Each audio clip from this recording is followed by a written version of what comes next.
Hello students, today we will study the second important topic of standard 10 chapter number 1 real numbers, and the topic is the fundamental theorem of arithmetic. Okay, first of all we will understand this theorem, then we will study what is the application of this fundamental theorem of arithmetic. That means using this fundamental theorem of arithmetic, what type of question we can solve, that we will study later. Okay, before understanding this fundamental theorem of arithmetic, let us clear some of the things that we have already studied in previous standards.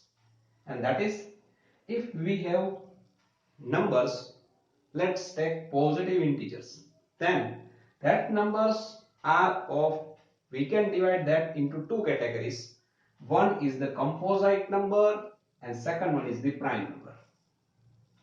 Okay, so which number we can say as a composite number and which number we can say as a prime number? See here, if we take number 6, then what will happen? If we factorize this 6, what we will get? 3 2s are 6. Other factors we get 6 1s are 6. Let us consider 9. 9 we can write down as a 3 3s are 9 and 9 1s are 9. Right? What is the meaning of factor? That you have now clear in your mind, that number by which we divide the 6, the number by which we divide the 6 and the remainder becomes 0, then that number is called the factor of 6. So here 6 is a factor of 6, 1 is a factor of 6, 3 is a factor of 6 and 2 is a factor of 6. How many factors we get? 4 factor we get here. Similarly, 9 is a factor of 9, 1 is a factor of 9 and 3 is a factor of 9. So how many factors we get here? 3. Okay, so number of factor we get here is more than 2. Whenever we get the number of factor more than 2, that number becomes composite number, and that number is called the composite number. Which number is called a prime number? See, take an example of 5. If we factorize it, we can write down is a 5 1s are 5. Other factors is not possible. By taking 7, we get the 7 1s are 7. By taking 3, we get the 3 1s are 3. And by getting 2, by taking 2, we can factorize is a 2 1s are 2. So in all these numbers, there is no other factor than this number, than these two factors. So maximum number of factors we can get here is only 2. So the number which has only 2 factors, that numbers are called the prime numbers. And which are the two factors? One is number itself and other factor is 1. Right? Number itself and 1. So whenever we get only 2 factors of any number, that number is called the prime numbers. Whenever we get the factors more than 2, that numbers are called the composite numbers. Right? This you know very well, but to understand the fundamental theorem of arithmetic, these two things we have to revise. That is why I have taken this topic. Now what is the statement of the fundamental theorem of arithmetic? Statement is, that is also called as theorem 1.2. Before this, let's take one more example, 56. If we factorize 56, then we will get 2 into 2 into 2 into 7. That means 2 to the 4, 4 to the 8, 8 to 7 is 56. We can also write down it as 8 multiplied by 7. But whenever we write down the factors in the terms of prime numbers, then it is called prime factorization. Right? Like here also we can write down 6 as a 6 1s are 6. Yes, 6 and 1 are also the factor of 6. But they 6 and 1 are not called the prime factorization. When we write down it as a 3 2s are 6, then this 3 and 2 are the prime numbers. Then this factorization is called the prime factorization. So here the factorization of 56 we can write down in this way and this way of factorizing is called the prime factorization. That means whatever the factor we get of 56, all the numbers must be a prime number, right? So this is the prime factorization of this 56. Now we will see the statement that is also called as theorem 1.2. Every composite number can be expressed in the sense can be factorized as a product of primes, as a product of prime numbers. So here we have seen that 56 is a composite number because it has more than two factors, can be expressed or factorized as a prime, as a product of prime. So this is the product of the prime numbers. All the numbers are prime and all the numbers are in the production.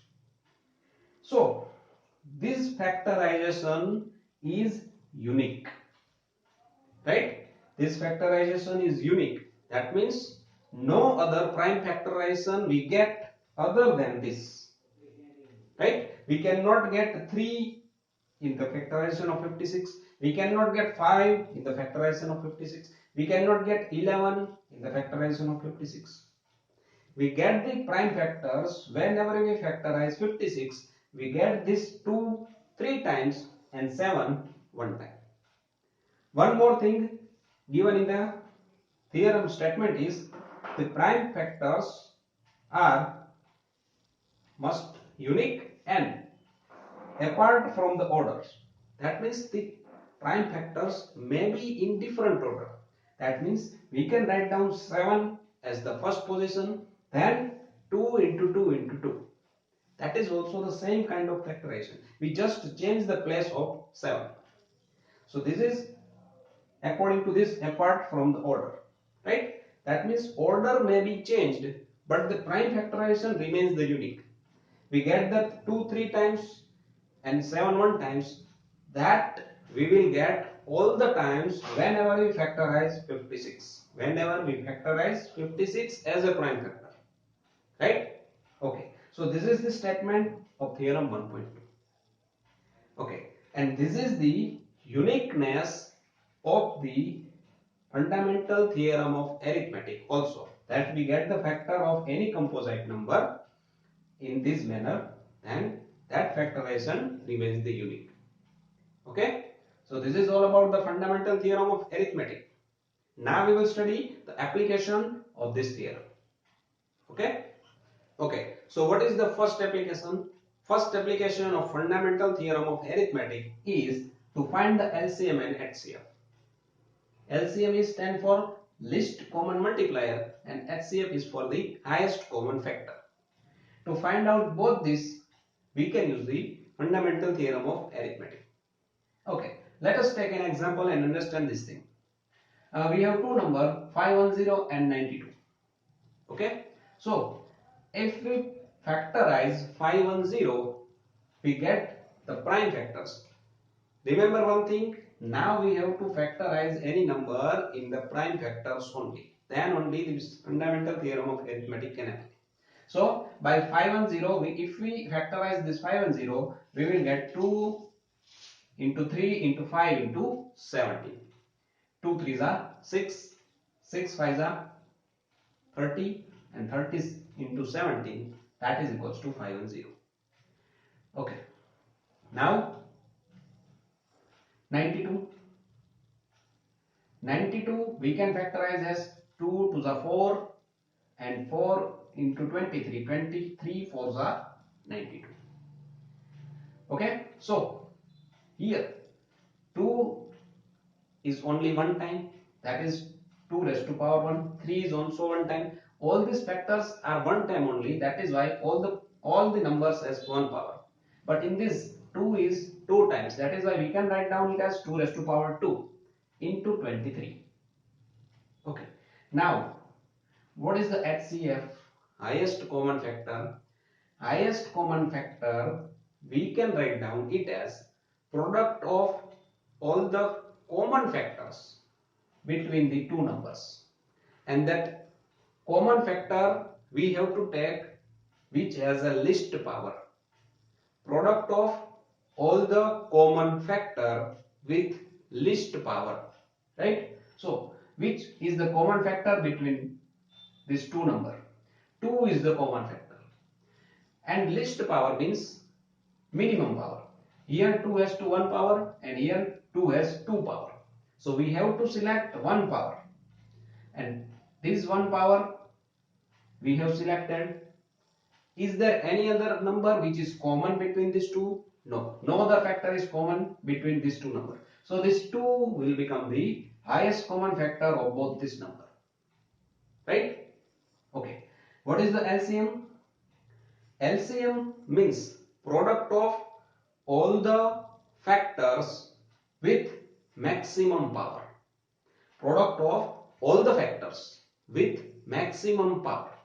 If we have two same factor, then we have to select that factor which has the maximum power. Okay, let us understand. Here 2 is common in both the numbers, but here 2 has a 1 power and here 2 has a 2 power. So we have to select the number which has a maximum power. So we have to select 2 raised to 2. Right? Okay. Now 3, here there is no 3. So this will be selected as a maximum power because 3 has 1 power and no other 3 is here. So we have to select this 3 also. 5. 5 is also 1 time and that is the maximum power. We have to select 5. 17 is also with the 1 power, that is maximum power, 17. 23 is also with the 1 power, so we have to select 23. So production of all these factors with maximum power gives us the LCM. So by doing the multiplication, we will get 23,460. So we can say that LCM of 510 and 92 is 23,460. Okay, one more time, what is HCF? HCF is the product of all the common factor. Remember this thing, common factors only we have to select, and that common factor also with the minimum power. So here 2 is the common factor and the minimum power is 1. That is why we select only 2. And HCF, LCM is what? LCM is the product of all the factors, not common, all the factors with maximum power. So here we select, that is why we select 2 raised to 2, right? Okay. So this is all about the HCF and LCM. And to represent LCM and HCFs, this is the method. Write down HCF and in the bracket both the numbers. And the value of HCF we can write down in this way. Also LCM we can write down in this way. LCM of both this number is 23,460. Okay. One more thing here we have to study is whenever we multiply both these numbers, given numbers, let's take it as a and B. Then in common way we can say that HCF of two numbers and LCM of both two numbers. When we multiply the HCF and LCF of both the LCM of both the numbers, then the value we will get is equals to the product of both the numbers. Right? So let us understand this thing with this example. HCF of both this number is 2 and LCM of both this number is 23,460. The total of these two numbers multiplication HCF and LCM, we will get the equal value of the two numbers production. Right? This product you can do yourself and check that right hand side value, left hand side value and right hand side value will become the equal. You can check by taking any other examples also. Right? One more thing we have to remember is this method is only applicable for the two numbers only. This is not applicable for the three numbers. That means if we have three numbers, we find the HCF of three numbers, LCM of these three numbers, then it would not be equal to the product of three numbers. It is not applicable for the three numbers. It is only applicable for the two numbers. Right? So how many numbers are there? 1, 2, 3 and 4. So out of this 4 number, if we have given 3 numbers, then we can find out the fourth one. Like if we have given the 2 numbers and LCM, we have to ask to find out the HCF. Then by putting this 3 value we can find out the HCF. If we have given the HCF and LCM of two number, and out of this two number only one number is given, then we can also find out the value of B. In this way, out of 4, if any number is missing, we can find out by this formula. Okay, so this is the first application of fundamental theorem of arithmetic to find out the HCF and LCM. Now, second application. To understand the second application, let us take in the sum that is of exercise 1.2 question number 5. And what is the question? Question is, if we apply the 6 raised to n power, then for any value of n, can we get a number which end with 0?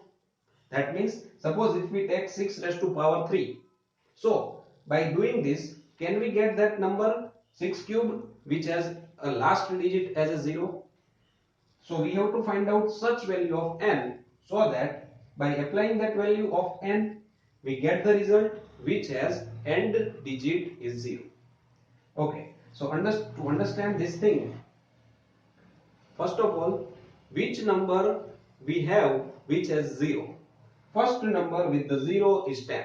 Before that we get the 9, 8, 7. So before 10 we cannot get any number which has last digit as a 0. Yes, there is a 0 is there, but we cannot factorize 0. So we have to select the number which we can factorize. Okay, so the first number which has a 0 as the last digit is 10. And what is the prime factorization of 10? The prime factorization of 10 is 2 into 5. What is the second digit which has end with 0? That is 20. If we factorize 20, we get 2 2s are 4, 4 5s are 20. Notice one thing, to have a last digit as a 0, in the prime factorization of the given number, there must be two numbers, 2 and 5. 2 and 5. You can also check for the 30, 40, 50, 60, 100, any numbers which end with 0. They must have two factors, at least two factors, these two and 5. There must be in the prime factorization of that number. Now what will happen if we factorize 6 raised to n? By factorizing 6 raised to n, we will get the factors of 6 as a 2 into 3. 2 3s are 6 and power is n. Okay, so there is no 5 as a factor. Yes, there is 2. To have a last digit as a 0, there must be two factors, 2 and 5, but here only 2 is there. 5 is not there. So by taking any power of n, we cannot get the 0 as a last digit. Okay, so no value of n is possible. That is the answer of this question. So why? Because according to the fundamental theorem of arithmetic guarantees this thing, that there is no other prime factorization of 6 raised to n is possible except this. This is the uniqueness of the fundamental theorem of arithmetic, right? We cannot get any other prime factors except this. Whenever we factorize 6, we get 2 3s are 6. And so, according to this fundamental theorem of arithmetic, there is no value of n is possible such that by applying this power of 6, we get a digit in which the last digit is 0. Okay? So, this thing is also applicable for any number like 4 raised to n. If we have given 4 raised to n, then the factors of 4s are also 2 into 2. There is also no 5. So, for 4 raised to n, same thing will apply. For 9 raised to n, this same thing will apply. For 8 raised to n, this same thing will apply. So this kind of sum we can solve by this fundamental theorem of arithmetic. Okay. So this is all about this lecture. Okay. Thank you.